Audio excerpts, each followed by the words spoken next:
Welcome to True Crime Garage. Wherever you are, whatever you are doing, thanks for listening. I'm your host, Nick, and with me, as always, is a man that recently beat out Fahmy Malik in a beauty contest.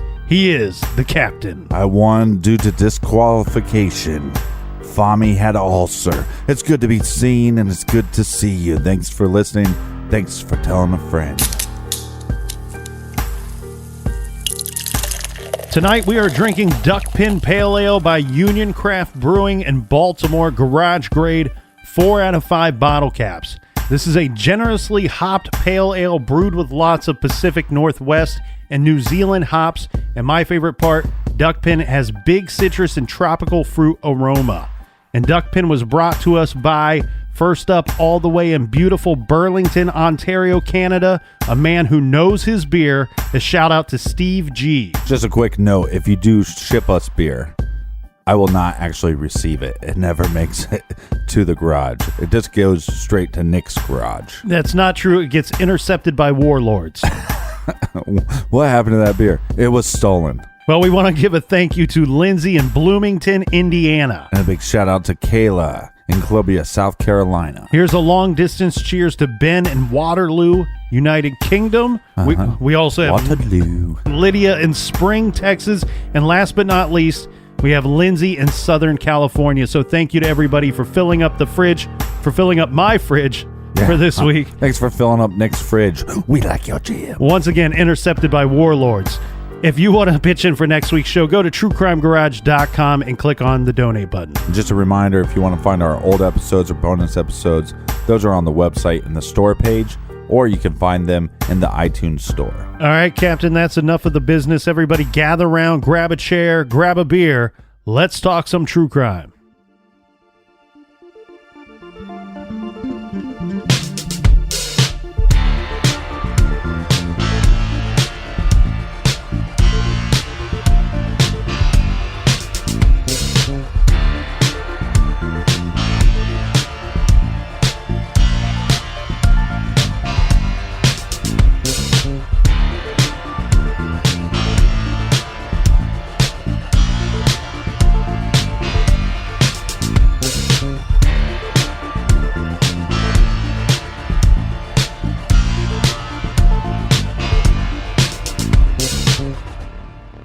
The following is taken from letters written and sent by inmate number 270896, Joseph Roy Metheny, while serving 2 life sentences without the possibility of parole. You have always asked me if I have any remorse for what I have done. Nope. I sleep just fine. I did most of those sorry pieces of shit a favor. They had one foot in the coffin and another on a banana peel long before they ran into me. The first time I took a life, I was scared shitless. I was only 15 years old. I had tried to get this little 12-year-old girl to notice me, but she never would. School let out for the day, and I followed her home. I had done this several times before. She would cut through this little patch in the woods. Well, one day her luck ran out. For that was the day that I killed her. I experienced a lot of firsts that day. She was my first kill. She was also my first rape. I ran up behind her and grabbed her and pulled her into those woods. I pushed her on the ground and told her to take her clothes off. She was a little slow, so I helped her by ripping them off. I beat and raped her for 2 hours. Then I stood up to look at what I had done. She was holding herself and crying. She was dirty and bloody. There was a big rock lying about 3 feet from me. I picked it up and started bashing in her head with it. I dug a shallow grave and I buried her. And that is where she is resting to this day. That same rock that I killed her with is her headstone. That happened back in September of 1970. I used to walk back into those woods many times when I was in the area just to check on her. When I was a kid, I used to tear my toys apart just to see what was inside of them. I used to get off on hurting things. It started with bugs, just seeing what would happen when you pull the legs or wings off. Then I moved to animals. When you kill someone, it feels like time stops and goes in slow motion. You get excited and the adrenaline starts pumping. Then, when the life drains from your victim, it becomes very quiet. And you stand there, gazing down at what you have done. Reality comes back to you, and then you get scared, and you don't know what to do. Most will run away from the scene. The best way to handle the situation is to try and hide the body until you can take a little time and calm yourself down. When it gets dark, get a shovel, a couple of trash bags, and a bag of lime. Now dig a hole. 3 to 4 feet will work. Line the bottom of the hole with trash bags. Strip the body of all the clothing and jewelry and put that in a trash bag to take with you and throw away somewhere else far away. Now take the bag of lime. Pour some all over the bottom of the hole and then place the body in the hole. Now pour the rest of the bag of lime all over the body. Then take the shovel, fill in the hole. Your first kill is the hardest. Anything else after that is like swatting flies and stepping on bugs. You will have no feelings at all. Yes, I was young when I took the life away from that sweet little 12-year-old redhead girl. I was her first, and I was her last. She has been lying out there in those woods in a shallow grave, cold and naked, for 37 years now. When I was in the outside world, I would buy 6 beers each year and go sit beside her grave and drink them and think about what I had done at that very spot on September 19th, 1970. Anyone else would have probably started feeling remorse and would have probably started crying at that grave. But not me. Every year, when I would go out there, I would do the same thing. I would relive the murder in my mind, and then I would pick up my beer cans, and I would go home. That's the big difference between me and people like you. I had a lot of bad things happen to me when I was very young, and I learned to block it out over the years. But in reality, all that did was make me hollow inside. In some ways, that's a good thing. For when you no longer have a conscience or the ability to care, you don't have emotions or feelings, and no one can hurt you anymore. I sure as hell am no one special. In fact, I am damn far from it. I'm nothing more than what life has made me. I have made a lot of decisions in my life, and it's sad to say most of those decisions were wrong ones. I am not proud of the murders I did out there. Well, to tell you the truth, maybe I am a little proud of what I did. I was a hard worker, a truck driver, a forklift operator. But it seems the best thing I ever learned how to do is take the life of another away from them. There were several people that I killed that one might say that I feel bad about, but most of them were living on borrowed time. I feel I may have done most of those drug-addicted crack whores a favor.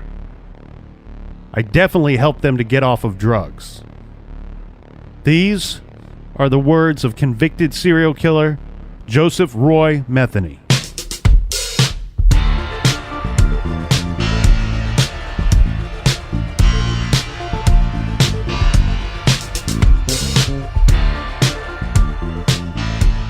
Joseph Roy Metheny. You heard me just describe him as a serial killer. Captain, you and I were talking about something the other day. I thought it was an interesting conversation. The old school of thought was that to be a serial killer, you had to have killed 3 different people at 3 different times. kind of the new school of thought is that a serial killer is somebody that kills two people at two separate times. You had a feeling that you to be lumped into that group, you're more of the old school of thought. The three or more killings. Yeah. But what I can tell you is if you kill one person, you get put in the category of a real piece of shit. Well, whether you're of the school of thought of three or more killings makes a serial killer or two or more, right? Joe Metheny you can't get any closer to three or more than what he did. He was convicted of 2 killings plus an attempted attack that he did on a girl that he got 50 years for. The problem with Joe, though, is he would confess to many more killings throughout the course of his life. And actually, you heard in the first trailer where he talked about a cold case of a woman he had killed when he was a truck driver. And this last trailer to this show, you hear him talk about his first kill of when he was only a teenager himself, killing a 12-year-old girl that he had followed into the woods and pulled her into the woods. And this confession actually hasn't been proven true or false. Correct. Neither has the confession that he made to killing the woman when he was a truck driver.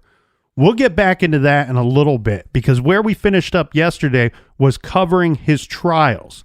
Well, his second trial, he was convicted, and as we said, he kind of went crazy telling the jury a bunch of horrible things that he did to his victims. Well, he gets sentenced to death in that trial, and his lawyer is going to appeal the death sentence that Joe received. Now, this would be appealed several times, and this thing went pretty far up the chain from my understanding before they overturned his death sentence. One of the deciding judges had this to say about overturning the decision. I do agree that the sentence of death in this case must be vacated. Mr. Metheny, if the record and the statement he gave at his sentencing hearing are accurate, he is a serial murderer. As such, he is the ultimate characterization of evil. There may well be many sincere proponents of the death penalty who would hold a position that death would be an appropriate penalty for Mr. Metheny's actions. The legislature, however, has not established serial murder as a death-qualified offense. In other words, a person who commits 2 or more murders during one incident can be sentenced to death. But a person who commits 1 murder a month for 12 months before he is apprehended, making him a serial murderer, cannot be sentenced to death. In my view, this is the judge's view, the real reason the death sentence was sought in this case is that Mr. Metheny was a heinous serial murderer. Because serial murder is not a death-qualified offense in this state, the state of Maryland, right, the prosecution sought the death penalty on the premise that Mr. Metheny robbed the victim when he buried the victim's clothing and purse separate from her body. This strategy, which was successfully employed by the state in the circuit court, stretches Maryland's death penalty statute beyond the scope of what was intended by the legislature. Wow. Yeah, but this is the problem, is the justice system, whether it's in this country or other countries, there's some really stupid things. There are. Unfortunately, that judge has to just uphold the laws in his state as they are created. Yeah. And I think he did that, in my opinion, in this case, as much as I would have liked to have seen. I've come out on here and said certain people do deserve the death penalty. Mm-hmm. I'm not saying that I'm for it at all times, but I think this Joe Metheny is a real monster, and I don't know that there's any value in just holding him somewhere. Right, but it's ridiculously stupid, right? It's stupid to think that, you killed 2 people at one time. You deserve the death penalty. You killed 400 people in 4 days, at a time? Yeah, separate times. Oh, hey, we'll give you 5 years. I don't know. It's just ridiculous. Right. I want to give, before we go through some of his confessions and some information that Joe would provide to us, because I want to look at those, and I want you and I to take a look at them and determine which ones, at what times do we think he's telling the truth, and at what times do we think that he's lying? Because you have a guy here that's been convicted to multiple murders, but he would ultimately go on to confess to like 10 different murders. And it's very possible that he has done some or all of these. Well, he lived a nomadic life, and plus he had some nomadic jobs, being a long haul trucker. But I want to give a little further background on Joe Metheny, so we have a little insight into who he is and possibly how he became such an evil, monstrous person. Mm-hmm. So we're going to dig a little deeper and see what else we can find, because there is more here. Let's talk about Metheny's police record prior to this attempted rape and the 2 murder convictions. So Metheny's criminal record showed nothing more serious than common assault, drunk and disorderly conduct, and an occasional barroom fight. Right. Common assault on who? I don't have the information on who the victims of these. I bet money some of that is females. It's possible, but he could also have common assault charges stemming from barroom fights. Right. But so the thing here is we don't see anything in his background pointing towards this, escalated behavior of this attempted rape and the 2 murders. But what is not on his record will not show this.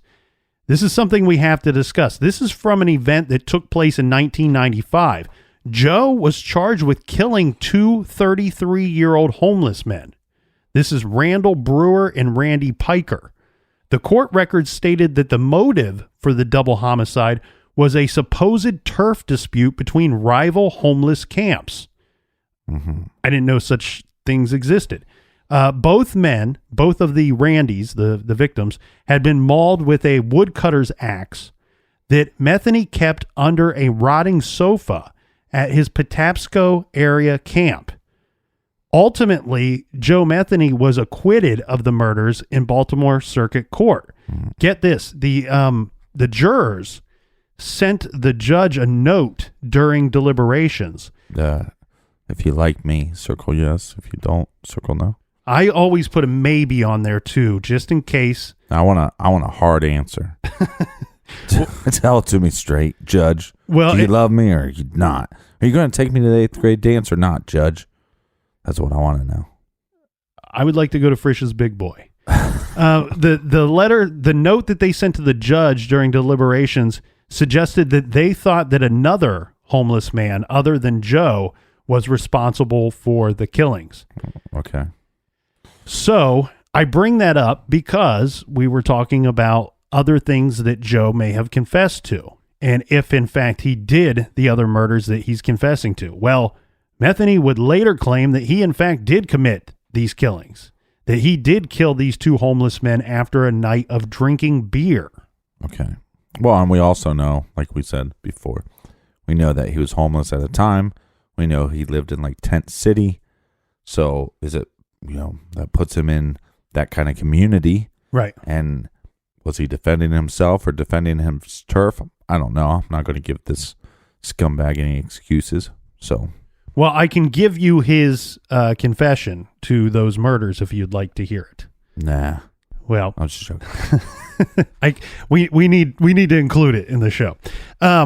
So this is strange though, Captain, because where this confession comes from is apparently Joe was paid $300.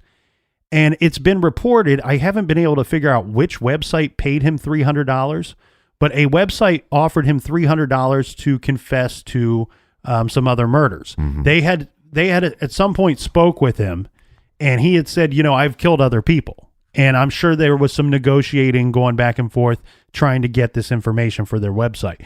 I found this confession on multiple websites, so I don't know who out of those paid him. I'm not going to get into that. I think it's weird to be paying these guys anything when they're locked up anyway. Yeah. But this is Joe Metheny's words. And he says, to start out, I will tell you about myself at the present moment, which is locked up. I am 48 years old. I weigh about 450 pounds, and it's not all fat. I've been locked up for almost 8 years now, but when one has been sentenced to a couple life sentences without parole, time doesn't matter anymore. I have no problem with being locked up, for no one put me here but myself, and I deserve to be right where I'm at, because I had 12 law-abiding jurors that told me so.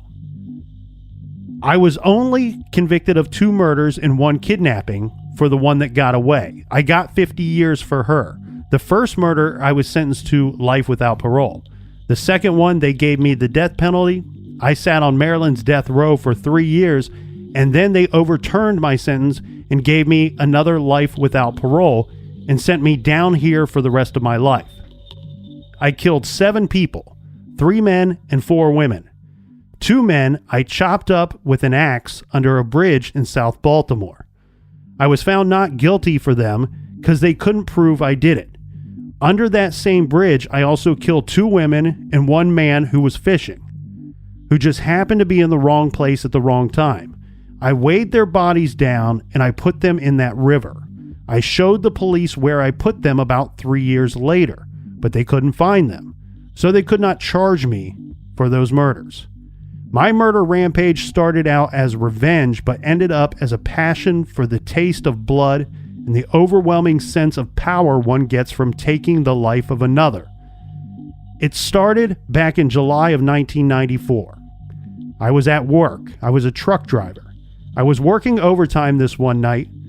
Then I got off and I went home as I always did. But when I opened the door and turned on the light, I noticed that there was nothing there. My old lady had taken everything, including my son, and left me. Her leaving was not my problem, but she took my 6-year-old son with her. She was a crack addict. I would have paid her to get out of my life. All she had to do was take my son to my mother's house, and she could have had everything else and be gone. I found out about 6 months later she had moved on the other side of town with some guy that had her selling herself for drugs. They got busted and they took my son away from them for child neglect and child abuse. I had no chance of going to social services and trying to get my son back due to my past criminal record. So I took it upon myself, with the hatred I had for these 2 who had lost my son, to go looking for them. I had found out from someone that they was living under a bridge and getting high with some homeless guys who lived under that bridge. I went under there looking for them. They were not there, but the 2 homeless guys they got high with were down there. They were passed out on some old stinking mattress, and that is where I left them, except they were dead from being chopped up. That same night, I lured a crack-addicted woman under the bridge. I got her high, and I was trying to get information out of her about where my old lady was. She acted like she didn't know, so I beat the hell out of her, raped, and killed her. I put her in some bushes, and I went and I lured a second woman down there. I did the same to her as the last one, but as I was about to throw her in the bushes with the other one, I noticed an old man down by the river fishing, looking back up at me. I grabbed a steel pipe that was laying by, and I ran down on him, and I laid his head wide open. So I put the 2 girls and him in the river and weighed them down with rocks. That was a very busy night for me. 5 murders within 7 hours. I washed up in the river and I cleaned up the crime scene as much as I could. Then I left. 2.5 weeks later, I was arrested and charged with the murders of 2 men that I had chopped up. I spent close to 18 months in Baltimore City Jail waiting to go to trial. The trial lasted 1 week, and it was thrown out of court because of lack of evidence. I was free again. I went back and I talked to my old boss, asked him to give me my old job back at the pallet company. There was a little trailer on the property, so I told my boss to let me stay there, and I would keep an eye on the place. He agreed to this and gave me the keys to the front gate and the main building. The company was on a dead-end road, and it was very isolated. It was perfect for what I wanted to do. I lured 2 women up to that trailer. I killed and butchered their bodies up.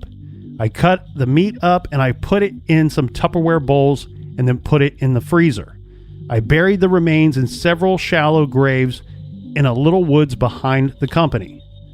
Over the next couple of weeks, on the weekends, I opened up a little open pit beef stand.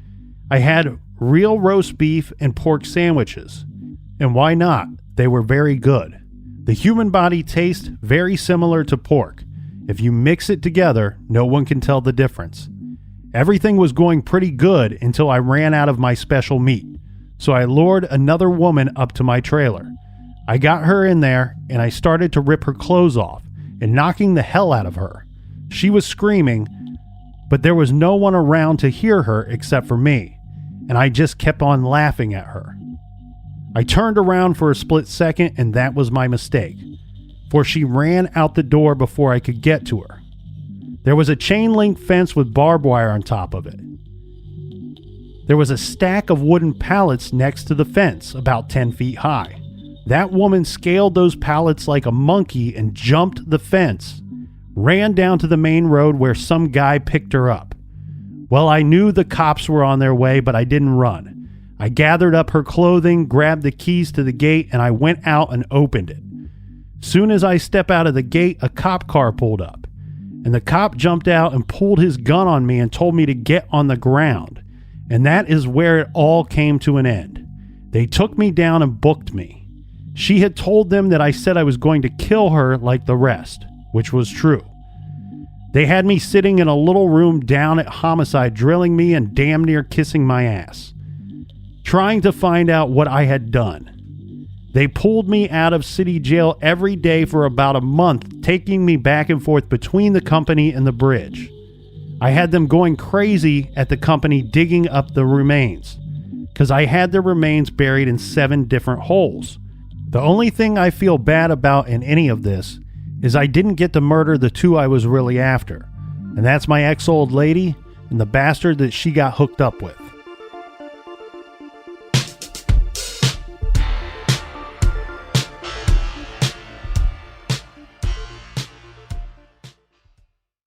Hi, I'm June Diane Raphael. And I'm Jessica St. Clair. And we are the hosts of the Deep Dive podcast. Now, Jess, you and I spend every week talking about motherhood, products we love, grief. It's basically a girls' night where you don't even have to wear pants. And honestly, we're having a lot of fun doing it. We hope you join us on the Deep Dive. Listen to the Deep Dive on Stitcher, Apple Podcasts, or wherever you're listening to this now.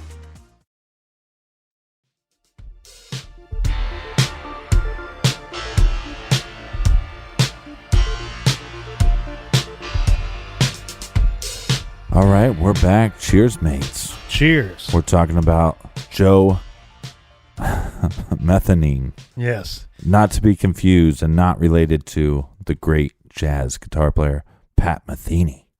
Well, after that confession that I just read, Captain, that was posted on the internet, people started calling Joe Metheny the Cannibal Killer. And I've heard rumor that this other name was created by Joe himself. He started calling himself the real life Hannibal Lecter. Now, I want to get into a little more of an understanding of these sandwiches, these quote unquote sandwiches that he claims he was making using parts of his victims, mixing with beef and pork, and then selling them to people that he knew. Mm-hmm. That confession was from the internet. You know, somebody had paid him for that confession. Where we get this next bit of information comes from letters that he wrote to a pen pal while he was serving his sentence, his life sentence. In these letters, he describes this, stating that this all took place at or near the Borderline bar, that place that we know that he hung out at all the time. He stated that he would get his paycheck cashed there every Friday after work. And a lot of people would go to the Borderline on Sundays, and they would walk over to Metheny's barbecue stand and grab a sandwich and then walk back to the Borderline bar, eat the sandwich, and then wash it down with a beer while watching sports on TV. Joe provided his pen pal with the recipe, stating that he would first go out and look for a woman working the streets of Baltimore. He has stated that these types make for the perfect victim as he puts it, because no one seems to care about them. They disappear, but they are not really missing. He pretty much had the same MO in a lot of these cases that took place leading up to his eventual capture. He would bring the woman back to the trailer late at night because there was really no one walking through that area.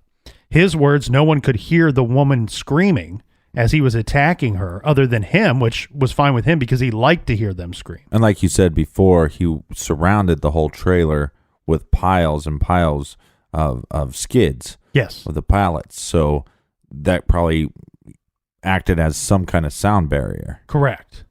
He said if he would have enough energy, he would torture the hell out of those women. Now, I'm not going to go into anywhere near the amount of detail that Metheny has used to describe the deaths of these poor women. Right.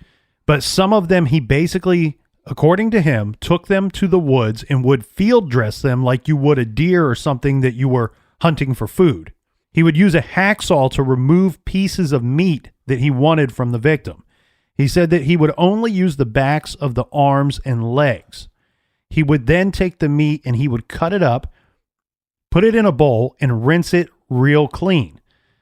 Then he would fill the bowl with water, a cup of salt, and a cup of red wine. Then let it sit for about 4 hours. Then wash it one more time. Then rub it down with a little pepper and tenderizer. He said he would then throw it on the grill with some beef and pork meat. He would mix it with the other meats and then make and sell sandwiches. So according to Joe Metheny, he was not only killing these women, but he was chopping them up and selling them to people he knew at the Borderline bar and people that would walk over to his open pit barbecue stand. Yeah. One of the many more extravagant, let's say, confessions that this man has made. And to kind of put these confessions into some form, into some order, so we can look at them, we first have the confession of his first kill when he says he's 15 years old and he killed the 12-year-old girl. Yeah. Then later he would state that from what I could find, there was actually 3 separate confessions where he said that he had picked up a girl working one of these truck stop lots and had killed her while he was a truck driver.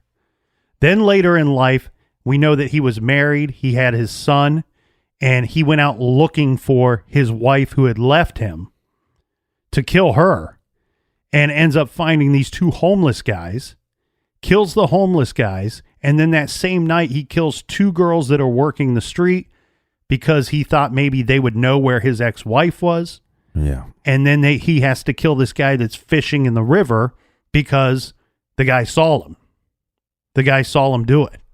And then we know that we have at least the 2 murders that he was convicted of and the 1 attack on the girl while he was living at the trailer, and then claiming that he was cutting up the bodies and selling them as sandwiches. So a lot of words coming from this guy, and a lot of people have stated, you know what? He's just a liar. You know, he's just a scumbag that killed 2 women, right, got locked up for life, and then just lied about all this stuff. I have some questions here. I have some thoughts and curiosities as to, are all of these lies? Because a lot of these confessions that we hear from him, that we see from him, and mind you, some of these were not provided to law enforcement. Some of these were provided to pen pals that he acquired while he was in prison. Or he was paid for them. That's correct. But a lot of these are very detailed confessions.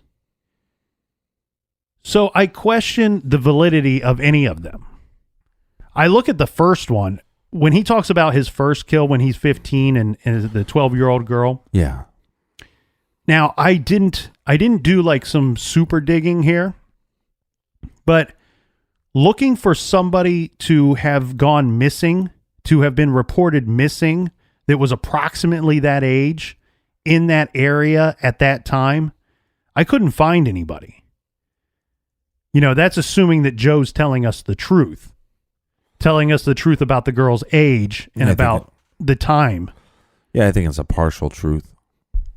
You know. But if he is telling the truth, there's no one that went missing at that time. And with it being as he said, a 12-year-old girl, 12-year-old victim, that's somebody that I would assume to have been reported missing, rather than some of his later victims in life may have been estranged from their families and never reported missing.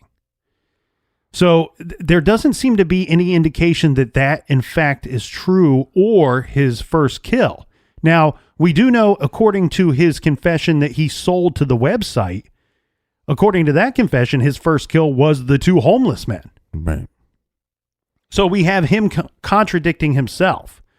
You said something earlier, and I think you really keyed in on something that is very apparent here. Regardless of when this started, this murderous rampage started for Joe Metheny, he definitely, to do the things he has done, he has a deep hatred for women. Maybe a specific kind of woman, I don't know. But he definitely has a deep hatred for women. What point in his life did this start? I'm not certain. I can't say with any certainty. What I suspect here, Captain, is that first kill that he says that he did to the 12-year-old girl, Yeah. I wonder if that was just a fantasy. Yeah, that's what I believe. I wonder if that was something he had fantasized about, maybe even to the point where he had targeted a victim, or maybe even followed this girl like he said he had followed her several times. Just too young to go through with it. Yeah. Or maybe he did assault her. Right. But just didn't kill her. That one, to me, that confession comes off to me to be a fantasy. Where I do think that we start to see some truths, though, are where we talk about when he was a long-haul trucker, out on the road for several days or weeks at a time. And he's picking up these girls that are working these different lots, and he's claiming that he's killed them and buried some of them. Now, I could find 3 confessions, and throughout those 3 confessions talking about those types of crimes, he would have had 4 victims. One of them would have been a daughter of one of the women working the lot. Mm-hmm. Here's what I think in these situations, Captain. He did later provide names for these people. I think that if there were people that he actually killed in this manner, if there were women that he actually killed in this manner, he may have used false names when later reporting this. Yeah, or just didn't know the name. My guess is that I'm guessing that this is probably where his killing may have started. And I have nothing to base this off of other than a bit of a numbers game. In 2004, the FBI, they unleashed their long haul trucker serial killer initiative to the public, where they started explaining to us that, we can come up with about 500 to 600 different victims that we believe have been killed by these different serial killer truck drivers. Yeah. And the FBI stating back in 2004 that there's possibly 200 of these types of killers out roaming the interstates and the highways of this great country. And That's scary. Right. And so I'm just kind of playing a numbers game here. I don't know that he killed those 4 people. I don't know that all 3 of those confessions are accurate or truth. But I think that he's probably trying to tell us that that's probably where this began for him. He probably killed 1, maybe 2 women while he was out on the road. And then when he came back here, he tried to establish his life back here. He had a wife. He had a local job where he didn't have to be gone for weeks at a time. Yeah. He had a son that I don't know how he treated the son, but according to his words, he seemed to care about him to the point of at least where he was upset and angered that the son was taken from him. I wonder if there's any truth to there being a son. There is a son. Okay. He does exist. He's alive. He's alive. Now, what I think about that confession regarding the homeless men, the 2 women under the bridge, and the man fishing, I really think he probably killed those 2 homeless men. I don't know. I don't know what to think about the 2 women under the bridge or the guy fishing. Well, the other thing too is when you're drinking that much booze and you're doing that many drugs, what part of his reality, was some of this stuff, just dreams he had, or did he black out? I mean, how much does he actually remember about his existence? Right. But the reason why I say that I think he killed those 2 homeless men is, they had some kind of evidence to make that arrest 2.5 weeks after they were killed. Yeah. It wasn't enough evidence to make a trial out of it or to bring him to court for it. Or I'm sorry, to get a conviction for that. But later he goes on to confess to it. I think he did it. I think there was proof beforehand, and then later we have him confessing to it. He's got nothing to lose. He was acquitted. He can't be charged with it again and tried again. Now, the thing with the women and the guy fishing, I've heard from some local people, and forgive me if this is wrong. I can only go off of what these people have told me. They've told me they would be shocked that anyone would fish in that river at all. Right. I know here in Ohio, we have some rivers that nobody would fish in. Yeah. So 3-eyed fish. So some of the local people don't believe portions of this confession or all of it because of that simple fact. The other thing, you tapped into something good there too, talking about his mental state. Is there a chance that in some kind of homicidal rage, he killed these 2 homeless men and then blacked out and maybe dreamt that he continued to kill? I mean, you're talking about, he says it would have been 5 victims in the course of 7 or 7.5 hours. Right, which is very much like American Psycho. Right. So here again, I think we have some partial truth to his confessions. And then these later confessions, we know he killed these women. Is there potentially 1 or 2 more that we don't know about? I doubt it. He seemed to talk a lot. He seemed to tell us a lot of maybe even fake crimes. Yeah. And he seemed to keep the bodies. He seemed to be lazy about the disposal of the bodies, is what it appears to me. Yeah, I think he was just a lazy person in general.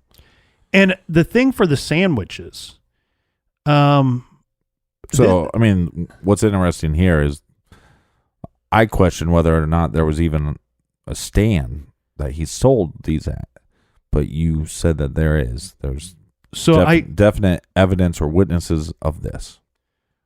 Even better, there are some people that used to work at the same company with Joe, and people that used to go to the Borderline bar that not only witnessed this, but said they have purchased these sandwiches from Joe.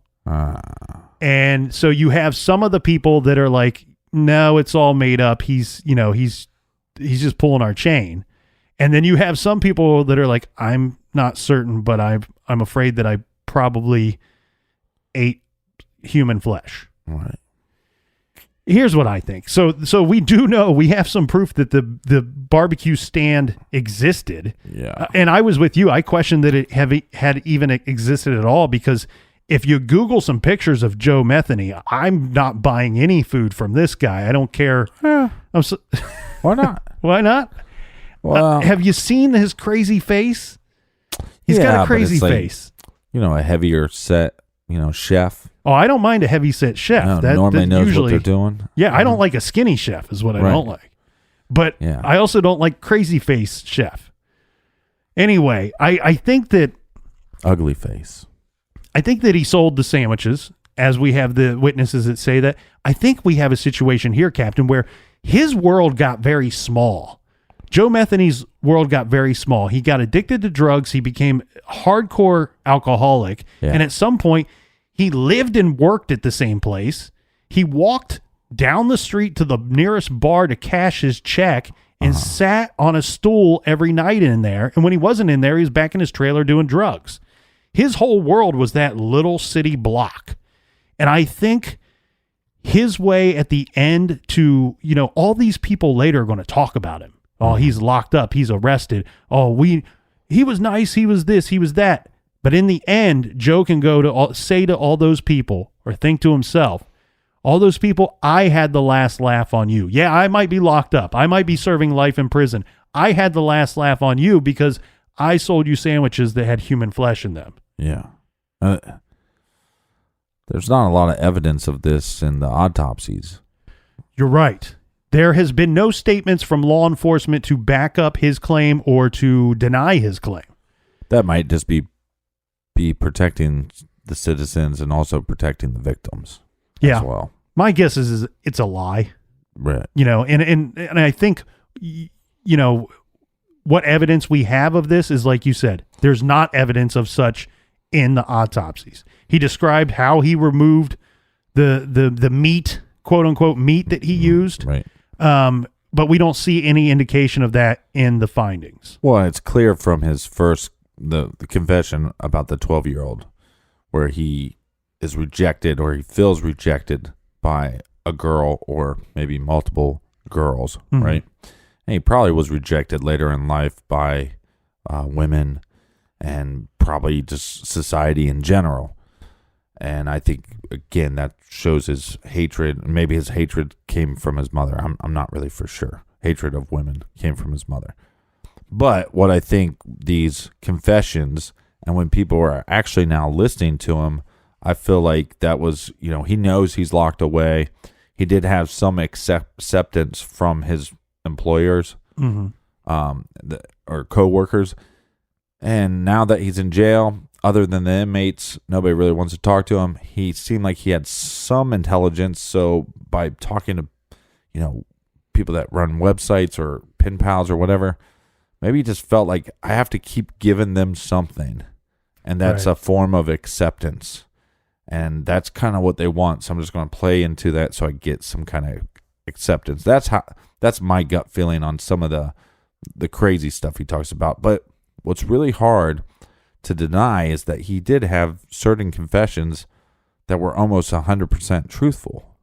Right. So it's like you kind of keep that in the back of your head, like, well, there's not time after time after time where you find out that Joe is a liar. Mm-hmm. So I hope for obviously the victim's sake, and then anybody that bought a sandwich, that statement is false. Joe Metheny was a serial killer that I had never heard of until fairly recently, 6, 7, 8 months ago, something like that. Started looking into his story a while back, and even though he was the serial killer that I had never heard of, he's certainly one that, after reading these stories and these newspaper articles, he's certainly one that I won't forget. And I don't mean that in a good way. But Joe has passed away.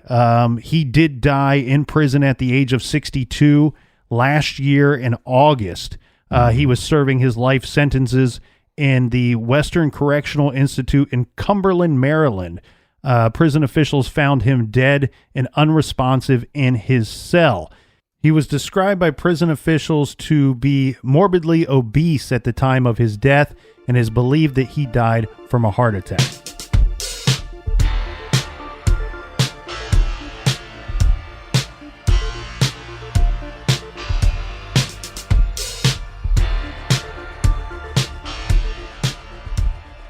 And again, if you'd like old episodes or bonus episodes, you can find those at truecrimegarage.com in the store, or you can go find those on iTunes. And like the captain says, thanks for listening, thanks for telling a friend, and like I say, until next time, be good, be kind, and don't litter.